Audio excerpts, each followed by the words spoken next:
Hello, welcome to Simple Answers. In this video, I'll be showing you how to use an Instagram reel as a template. First, let's go into Instagram. And there are two ways how you can find an Instagram reel to use as a template. The first thing you can do is go on Browse, or I would recommend you tap on the Reels icon at the bottom of the screen.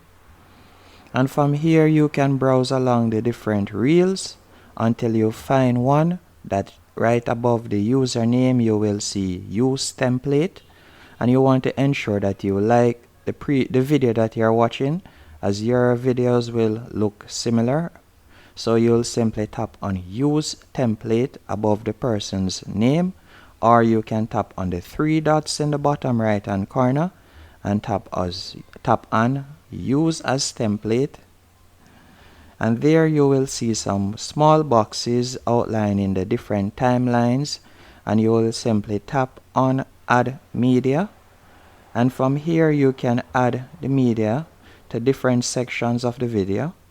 For example, right there, then I'll tap on next, and you can add the second video that you would like to put, and you can see right there, that is it, and you'll continue doing that right along the line.